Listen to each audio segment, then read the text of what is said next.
السلام علیکم ناظرین و سامعین، خبروں کے سلسلے کے ساتھ آپ کی خدمت میں حاضر ہیں۔ جیسا کہ آپ جانتے ہیں کہ حال ہی میں اڈیالہ جیل میں قائم ایک عدالت کے جج قدرت اللہ نے سابقہ وزیر اعظم عمران خان اور ان کی اہلیہ بشریٰ بی بی کو انلیگل نکاح کیس میں 7 سال قید کی سزا سنائی ہے۔ اس موقع پر بشریٰ بی بی کا کہنا تھا، میرے رب نے قرآن پاک میں عدت سے متعلق پہلے ہی بتا دیا ہے، یہ ابلیس کا فیصلہ ہے، یہ غیرت اور بغیرتی کی جنگ ہے۔ اس فیصلے پر علماء اکرام نے اپنی رائے کا اظہار کیا ہے۔ آئیے آپ کو مولانا طارق جمیل کی رائے سناتے ہیں۔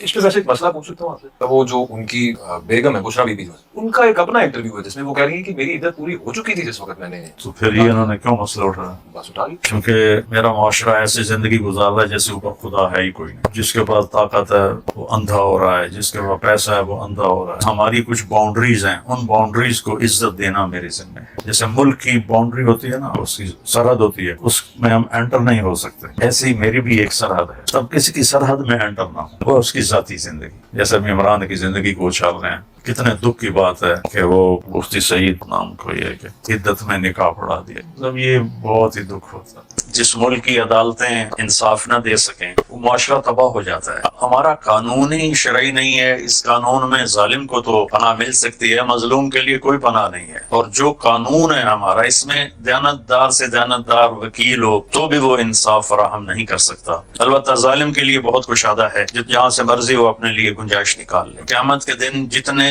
عمراء ہوں گے، حکام، جتنے قاضی ہوں گے، ان کے ہاتھ گردن کے پیچھے بندھے ہوئے ہوں گے، اور پھر اللہ تعالیٰ ان سے سوال کرے گا کہ تم نے حکومت کیسے کی، اور قاضی سے پوچھے گا تم نے فیصلے کیسے کیے۔ اگر اس کے فیصلے صحیح نکلے تو تب اس کے ہاتھ چھوٹیں گے اور اس کی جان بخشی جائے گی۔ اگر وہ ظالم کی حمایت میں قاضی ظالموں کو گنجائش دیتے رہے تو یہ انہی بندے ہاتھوں کے ساتھ جہنم میں چلے جائیں گے۔ جیسا کہ مولانا طارق جمیل صاحب کی گفتگو سے واضح طور پر اخذ ہوتا ہے کہ اگر عورت یہ کہہ دے کہ اس کی عدت پوری ہو چکی تو اس مسئلے کو مزید اٹھانے کا سوال پیدا نہیں ہوتا۔ آئیے آپ کو اس کیس میں مخالف گواہی دینے والے اور اس نکاح کے پڑھانے والے مفتی سعید کا سابقہ بیان سناتے ہیں، جس میں وہ بھی اس بات کی تائید کر رہے ہیں کہ اگر عورت یہ کہہ دے کہ اس کی عدت پوری ہو چکی تو اس کی رائے کو معتبر سمجھا جائے گا اور بات وہیں ختم ہو جائے گی۔ مسائل میں لکھا ہے، یہ آپ شامی کے نکاح کا باب دیکھ لیں، بہت تفصیل سے اس میں رہنمائی کی ہے۔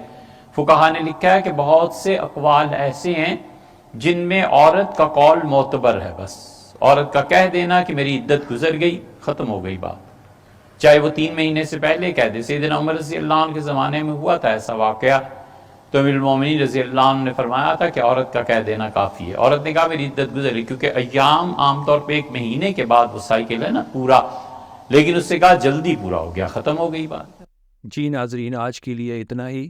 خبروں پر مبنی ایسی مزید ویڈیوز کے لیے چینل کو سبسکرائب کیجیے اور اپنی رائے کا اظہار کمنٹس میں کیجیے۔ اللہ حافظ۔